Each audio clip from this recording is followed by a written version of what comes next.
need to know this. Gun-crazy America is arming up. While Vice President Biden and his gun task force think of ways to stem horrific gun violence in the United States, the shootings and the gun purchases keep piling up.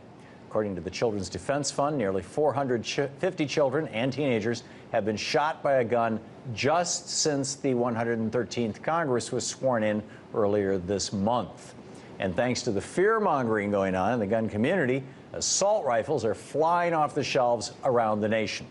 According to the National Shooting Sports Foundation, there were 2.2 million gun background checks performed in December, which is more than a 58% increase over the same period in 2011. But I want to tell you something you don't know about the Second Amendment, something that's been lost largely in the pages of history, although you can find it if you know where to look, that is very crucial to informing everybody about today's current gun debate. And that's this. The real reason the Second Amendment was ratified and why it says state instead of country was to preserve the Slave Patrol Militias in the southern states, which was necessary to get Virginia's vote for the Constitution.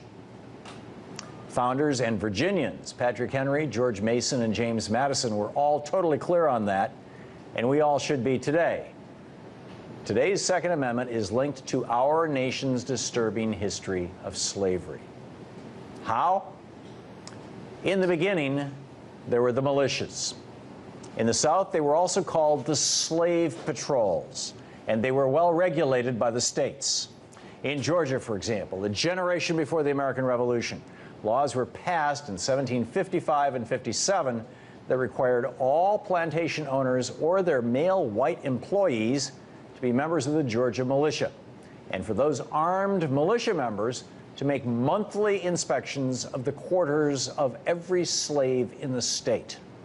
The law defined which counties had to have armed militia and even required armed militia members to keep a keen eye out for slaves who may be planning uprisings.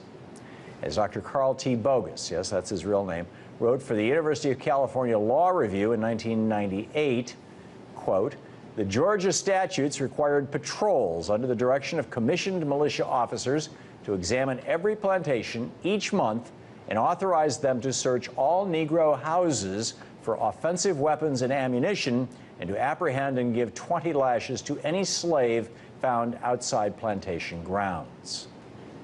This is the answer to the question raised by the character played by Leonardo DiCaprio in Django Unchained when he asked this. I spent my whole life surrounded by black faces. I only had one question. Why don't they just rise up and kill the whites? If that movie had been real, it would have been a purely rhetorical question, because every Southerner of the era knew the simple answer. Well-regulated militias kept the slaves in chains. Sally E. Hayden, in her book Slave Patrols, Law and Violence in Virginia and the Carolinas, notes that although eligibility for the militia seemed all-encompassing, not every middle-aged white male Virginian or Carolinian became a slave patroller. There were exceptions so that men in critical professions like judges, legislators, and students could stay at their work. Generally, though, she documents how most Southern men between 18 and 45, including physicians and ministers, had to serve on slave patrol in the militia at one time or another in their lives. And slave rebellions were keeping those slave patrols busy. By the time the Constitution was ratified, hundreds of substantial slave uprisings had occurred across the South. Blacks outnumbered whites in large areas, and the state militias were used to both prevent and to put down slave uprisings. As Dr. Bogus points out, slavery can only exist in the context of a police state, and the enforcement of that police state was the explicit job of the militias. If the anti-slavery folks way up north figured out a way to disband or even move out of the state those Southern militias, the police state of the South would collapse. And similarly, if the North were to invite into military service the slaves of the South, which they could then emancipate, that would collapse the institution of slavery and the Southern economic and social systems altogether. These two possibilities worried Southerners like James Monroe, George Mason, who owned over 300 slaves, and the Southern Christian evangelical Patrick Henry, who opposed slavery on principle but also opposed freeing slaves. Their main concern was that Article 1, Section 8 of the newly proposed Constitution, which gave the federal government the power to raise and supervise a militia, could also allow that federal militia to subsume their state militias and change them from slavery-enforcing institutions into something that could even one day free the slaves. This was not an imagined threat. Famously, 12 years earlier, during the lead-up to the Revolutionary War, British Lord Dunsmore offered freedom to slaves who could escape and join his forces. Liberty to slaves was stitched onto their jackets' pocket flaps. During the war, the Revolutionary War, British General Henry Clinton extended that practice in 1779, and numerous freed slaves served in General George Washington's army. Thus, Southern legislators and plantation owners lived not just in fear of their own slaves rebelling, but also in fear that their slaves could be emancipated through military service. At the ratifying convention in Virginia in 1788, Patrick Henry laid it out. He said, "Let me here call your attention to that part, Article 1, Section 8 of the proposed Constitution, which gives the Congress power to providing for organizing, arming, and disciplining the militia, and for governing such part of them as may be employed by the service of the United States. By this, sir, you see that their control over our last and best defense is unlimited. If they neglect or refuse to discipline or arm our militia, they will be useless. The states can do neither, this power being exclusively given to Congress. The power of appointing officers over men not disciplined or armed is ridiculous, so that this pretended little remains of power left to the states may, at the pleasure of Congress, be rendered nugatory, or negative, dead."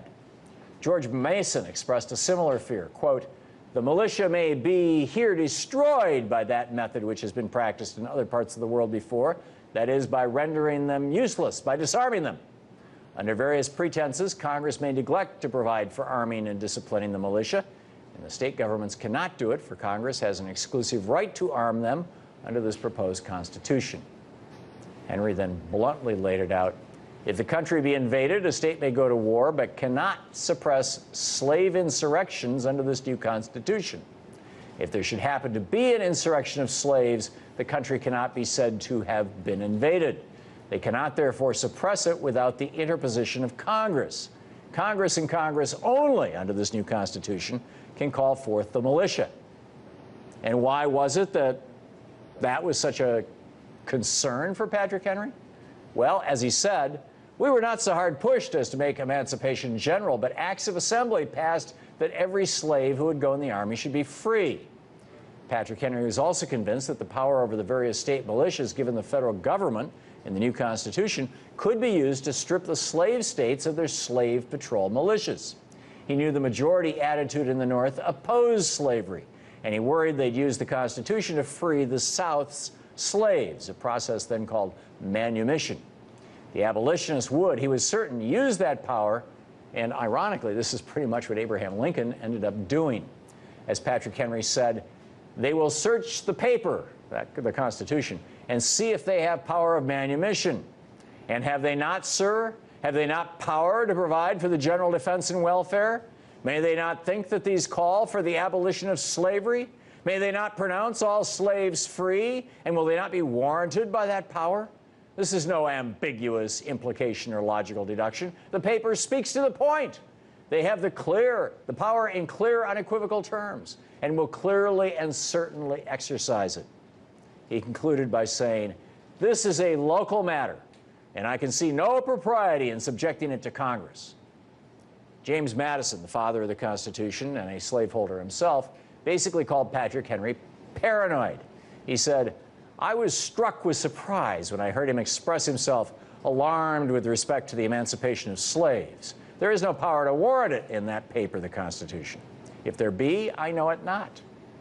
But the Southern fears wouldn't go away. Patrick Henry even argued that Southerners' property, slaves, would be lost under the Constitution, and the resulting slave uprising would be less than peaceful or tranquil.